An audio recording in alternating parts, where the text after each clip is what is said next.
नमस्कार। सृष्टि आयुर्वेद में एक बार फिर आप सबका स्वागत है, वंदन है, अभिनंदन है। दोस्तों, जैसा शास्त्रों में कहा गया है कि पहला सुख निरोगी काया। अगर हमारा तन सही है, मन सही है, तो हमारा धन भी सही हो जाता है। बहुत सारे रोग समय समय पर यहाँ पर आते रहते हैं। इस समय आज हम जिस रोग के बारे में बात करने वाले हैं वह है थायराइड। आज यह रोग बहुत तेजी से हमारे देश में पैर पसार रहा है। आज हम जानेंगे कि थायराइड क्या होता है, इसके कारण क्या हैं और घर बैठे आप इससे किस प्रकार निजात पा सकते हैं। ये रोग बहुत तेजी से महिलाओं में बहुत ज़्यादा, हमारी बहनों में बहुत ज़्यादा फैल रहा है और अक्सर देखने में आता है कि बहुत कम उम्र में महिलाएं इससे पीड़ित हो जाती हैं और एक लंबे समय तक एलोपैथिक दवाई खाकर इसको संतुलन बनाए रखती हैं। पर हम चाहते हैं कि आप कुछ ऐसा इलाज अपनाएं अपने जीवन में ताकि आप इससे पूर्णतः मुक्ति पा जाए। तो सबसे पहले अपन ये जानने की कोशिश करते हैं कि आखिर ये थायराइड होता क्या है। थायराइड एक ग्रंथि होती है, एक ग्लैंड होता है जो हमारे गलों के बीचों बीच में होता है। लगभग तितली के आकार का एक ग्लैंड होता है जिसका काम होता है, एक ऑर्गन है ये, जिसका काम होता है हार्मोन पैदा करना। हार्मोन से ही शरीर में बैलेंसिंग बनती है। जब हार्मोन ज्यादा पैदा होने लगते हैं या हार्मोन कम मात्रा में पैदा होने लगते हैं तो फिर थायराइड की प्रॉब्लम आती है। ये हमारे दिल को, हमारे दिमाग को, हमारे त्वचा, हमारे बालों को, हमारे हार्ट पर बहुत गहरा असर डालता है। भोजन पचाने में मददगार भी करता है जिससे एनर्जी बनती है और हम स्वस्थ रहते हैं। अब होता क्या है कि जब हार्मोन या तो ज्यादा बनने लगे या कम बनने लगे, इससे शरीर का जो संतुलन है वो गड़बड़ाने लगता है। हमें सुस्ती आने लगती है, हमें कमजोरी आने लगती है, हमें घबराहट होने लगती है, हमें बेचैनी होने लगती है और इस प्रकार से तरह तरह की समस्याएं होती हैं। नाखून टूटने लगते हैं, बाल झड़ने लगते हैं, मांसपेशियों की समस्या हो जाती है, शरीर में दर्द की समस्या हो जाती है और कब्ज की समस्या हो जाती है। तो ये थायराइड की बेसिक बात हुई। अब हम ये समझने की कोशिश करते हैं कि थायराइड कितने प्रकार का होता है। तो बेसिकली थायराइड दो प्रकार का होता है। एक होता है हाइपोथायराइड और एक होता है हाइपरथायराइड। जब शरीर में जितनी मात्रा में आवश्यक हार्मोन बनना चाहिए वो जब नहीं बनते हैं तो हाइपोथायराइड कहलाता है। लेकिन जब ये जो थायराइड ग्लैंड है, जो ग्रंथि है, इस जरूरत से ज्यादा हार्मोन बनाने लगती है तो इसको हाइपरथायराइड बोलते हैं। हाइपोथायराइड जो है वो हमारी महिलाओं में, हमारी बहनों में ज्यादा पैदा होता है, इस कारण वो पीड़ित भी रहती हैं। और हाइपरथायराइड पुरुष वर्ग में ज्यादा होता है। दोनों चीजें दोनों में होती हैं, लेकिन आज हम जो बात करेंगे वो हाइपोथायराइड के बारे में बात करेंगे। अपनी बहनों को इस समस्या से निजात दिलाने के लिए बात करेंगे। किसी भी कारण से, कई कारणों से ये समस्या हमारे शरीर में पैदा होती है। प्राचीन काल में हमें सुनने में नहीं आता था कि किसी को ये समस्याएं होती थी, लेकिन आजकल की दिनचर्या इतनी बदल गई है, खान पान बदल गया है, आबो हवा बदल गई है। इवन यदि आपके घर नल में आने वाला पानी भी सही नहीं है, उसमें अगर आयोडीन की मात्रा सही नहीं है या नहीं है तो भी आपको ये प्रॉब्लम हो जाती है। अब थायराइड का बेसिक तो हमने समझ लिया। अब हम ये जाने कि हमें कैसे पता चलेगा कि हमको थायराइड हो चुका है या हमको थायराइड होने वाला है या हमारे अंदर वो सिम्टम आ रहे हैं। मैं आपको कुछ इसके लक्षण बताऊंगा। सबसे पहला जो किसी भी मरीज को देख के, हम किसी भी भाई बहन को देख के समझ जाते हैं, अक्सर यहाँ गले के इस स्थान पर सूजन हो जाती है, ये गला फूल जाता है। तो हम आपस में पूछते हैं कि क्या आपको थायराइड की प्रॉब्लम है। तो बहुत सामान्य जो कारण है वो यहाँ पर ऐसा नहीं कि सिर्फ गले में ही सूजन जाती है। देखने में ये भी आता है कि कई बार गले के अलावा सारे शरीर में सूजन जाती है। इसके अलावा ये भी होता है कि शरीर के रग रग में दर्द होता है, पोर पोर में दर्द होता है।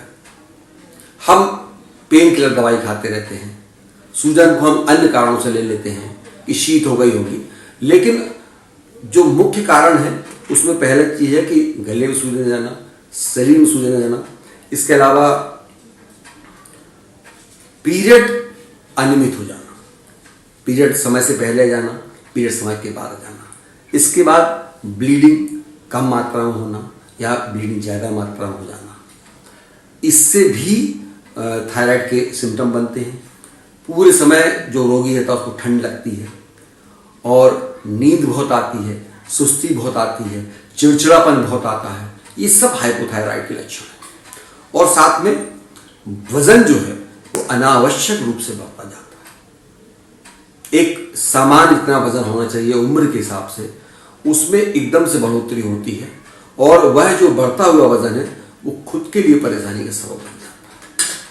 क्योंकि जब कोई भी रोग शरीर में आक्रमण करता है तो सबसे बड़ी जो समस्या जाती है वो ये जाती है कि हमारी जो रोग प्रतिरोधक क्षमता है वो कम हो जाती है। जब थायराइड की समस्या भी आती है तो व्यक्ति अंदर से बहुत ध्यान रखिए टूटने लगता है, उसको बहुत चिड़चिड़ापन आता है क्योंकि पूरे समय शरीर में दर्द बना है, पैरों में दर्द बना है, ये नाखून कच्चे हो जाते हैं, नाखून अपने आप टूट जाते हैं। तो ये हुए थायराइड के कुछ लक्षण। यदि जो आपके शरीर में दिखाई दे रहे हैं, आपको ऐसा लग रहा है कि ये सिम्टम मेरे अंदर बन रहे हैं, तो आपको सजग हो जाना चाहिए, सावधान हो जाना चाहिए और इसका टेस्ट करवाना चाहिए। तो याद रखिए कि हम हाइपोथायराइड की बात कर रहे हैं जो हमारी बहनों में अक्सर ज़्यादा होता है। तो यदि शरीर में जो मैंने आपको लक्षण बताए, ये लक्षण स्क्रीन पे लिखे हुए भी आ रहे हैं, इनको आप देखेंगे, इनको पढ़ लें, एक बार नहीं, 2 बार नहीं, 10 बार देखें। यदि ये सिम्टम आपके शरीर में बन रहे हैं तो आपको बगैर रुके, बगैर सोचे, तुरंत ही पास के जो आपका पैथोलॉजी वाला लैब है जहाँ पर ये टेस्ट होते हैं वहाँ पर जाना चाहिए और इसको कंफर्म करना चाहिए। इसके लिए एक टेस्ट होता है और उससे ये पता चल जाता है कि आपके थायराइड ग्लैंड में कितने हार्मोन पैदा हो रहे हैं, ये ज़्यादा हो रहे हैं या कम हो रहे हैं। बहुत छोटा सा, बहुत महंगा टेस्ट नहीं है, ब्लड टेस्ट होता है इससे ये पता चल जाता है कि अब मान लो आपको हार्मोन्स कम पैदा हो रहे हैं, ये रिपोर्ट में आपके आता है। तो ऐसी बहनें जिनको ये प्रॉब्लम है कि उनके हार्मोन्स कम पैदा हो रहे हैं थायराइड वाली ग्रंथि में, तो निश्चित रूप से कुछ समस्याएं हमारी बहनों में बनेंगी।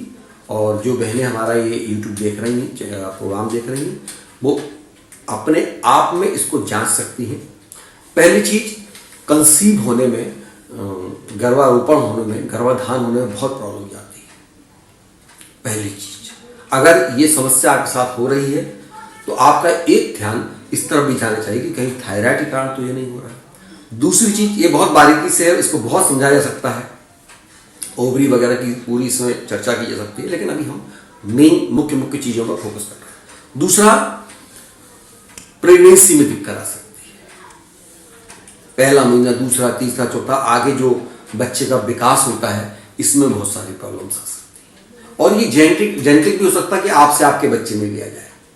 तीसरी चीज, असमय गर्भपात हो जाना। गर्भपात तो असमय ही होता है, तो इसमें गर्भपात की समस्या भी हो सकती है। आप समझ दवाई ले रहे हैं, अगर आपने इस रोग पे ध्यान नहीं दिया तो गर्भपात की समस्या भी हो सकती है। इसके अलावा बाल बहुत तेजी से झड़ने लगते हैं। जब हमारी महिलाएं बहनें कंघी करती हैं तो बालों का गुच्छा अच्छा खासा कंघी में जाता है और हम कमजोरी समझ के, ये समझ के, वो समझ के, लेकिन उस पर ध्यान देना बहुत जरूरी है। इसके बाद जो नाखून होते हैं, बहनों को नाखून बढ़ाने का शौक होता है, ये नाखून अपने आप टूट भी जाते हैं। कई बार नाखूनों में दरार आ जाती है, नाखून चटक जाते हैं, तो ये भी एक सिस्टम है कि आपको हाइपोथायराइड है। इसके अलावा शरीर में दर्द की शिकायत हो जाती है, पूरे शरीर में दर्द होता है। अगर आपके पास आसपास कोई भुक्तभोगी हो तो आप जानेंगे कि इसमें बहुत तकलीफ होती है, उठना बैठना मुहाल हो जाता है व्यक्ति का। लेकिन जहाँ समस्या है तो समाधान भी है। हम आपको समस्या बता रहे हैं तो आप बिल्कुल ना घबराएं, आपको समाधान भी बताएंगे, बहुत आसान बताएंगे, घर बैठे बताएंगे। इसके अलावा एक समस्या और आती है, कब्ज की समस्या, जिसको कॉन्स्टिपेशन बोलते हैं। कब्ज की समस्या वैसे भी हमारे यहाँ पर, क्योंकि सुबह उठते साथ हमें चाय पीना है, जब हम चाय पियेंगे तो हमें कब्ज होना ही होना है। जब हम चाय पियेंगे तो हमें गैस बनना ही बनना है उम्र के पहले 40-45 साल तक हम चाय पीते हैं बचपन से, उसके बाद 45 से बाकी की उम्र उस चाय से बनने वाली गैस एसिडिटी का इलाज करते हैं। यह भारतीय देश के लोगों की नियति है। तो आप लैब गए, आप टेस्ट करवाया हमारी बहनों ने, और आपको हाइपोथायराइड अगर समस्या निकलती है। एक बहुत महत्वपूर्ण बात याद रखिए, जिस कारण बहुत जाने हमारे देश में जाते हैं और बहुत सारे लोग इस चीज को अनदेखा करते हैं। कोई भी रोग, कोई भी व्याधि, कोई भी शारीरिक समस्या यदि आपको हो गई है तो उसका समुचित इलाज, पूरा इलाज ही कराएं, चाहे वो कैंसर जैसा भयानक रोग क्यों ना हो, और चाहे वो फ्लू या बुखार या जुकाम जैसा हो, क्योंकि कई बार जब क्रोनिक हो जाते हैं तो बहुत हानिकारक फल से प्राप्त होते हैं। अब जहां तक थायराइड की बात है, यदि एक बार आपको थायराइड की समस्या बन गई है तो आपको इसकी मात्रा का चेकअप बराबर करवाते रहना चाहिए। अनिवार्य रूप से हर 3 महीने होता है, लेकिन अगर समस्या विशेष रूप से है, कुछ ज्यादा प्रॉब्लम है, तो उसके हिसाब से इसका समाधान निकाल सकते हैं। लेकिन आपको चेकअप रेगुलर करवाना ही चाहिए। अब मन में ये प्रश्न आएगा कि यदि हम ऐसा नहीं करते तो क्या होगा। यदि आप ऐसा नहीं करते तो खतरे की घंटी बजने वाली है, ये समझ लीजिए। अब थायराइड की समस्या है, हमें मालूम भी है, और हम चेकअप नहीं करवाते या एक बार करवा लिया दोबारा नहीं करवाते, तो आप ख्याल रखिए कि आपको शरीर में कोलेस्ट्रॉल जो होता है उसके बढ़ने की समस्या है। कोलेस्ट्रॉल जब बढ़ता है तो स्ट्रोक की समस्या, हार्ट अटैक की समस्या, हार्ट के ब्लॉकेज की समस्या, बहुत सारी समस्याएं आपको आ सकती हैं। इसलिए यदि कोई समस्या है, कोई बीमारी है और थायराइड जैसी समस्या है, तो उसका बराबर चेकअप करवाना चाहिए। ऐसा नहीं कि इसके इलाज नहीं, आपको दिमाग सुस्त हो सकता है, आपको हार्ट संबंधी परेशानियां आ सकती हैं और आपको स्ट्रोक भी आ सकता है। अब समस्या, जैसा मैंने कहा कि समस्या है तो समाधान भी है। करना क्या है आपको, पहले मैं 1-2 देसी उपचार आपको बताऊंगा जो बिल्कुल सरल है, सहज है, आप घर पर कर सकते हैं। दवाइयां आप घर पर लाके खा सकते हैं। अगर बिल्कुल शुरुआत है तो आयुर्वेद का ये वरदान ऐसा है कि अगर आप उपचार नियमित लेते हैं, नियम से लेते हैं, तो आप बिल्कुल निर्मूल हो जाते हैं, रोग से मुक्ति पा जाते हैं, रोग जड़ से नष्ट हो जाता है। करना क्या है आपको, इलाज आपको स्क्रीन पे लिखा भी दिखाई दे रहा है। उपचार के रूप में आपको भारंगी की जड़ लेना है। भारंगी का वृक्ष होता है, यदा-कदा पाया जाता है। यदि आपको ना मिले तो आप पंसारी के यहाँ जाकर भारंगी की जड़ प्राप्त कर सकते हैं। किसी नर्सरी में जाकर भारंगी के जड़ प्राप्त कर सकते हैं, जैसा भी आपकी व्यवस्था हो।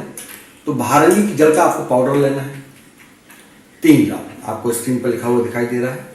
और साथ ही त्रिकटु चूर्ण, इस समय जो WHO की गाइडलाइन है उसमें भी इस चूर्ण के बारे में चर्चा चल रही है।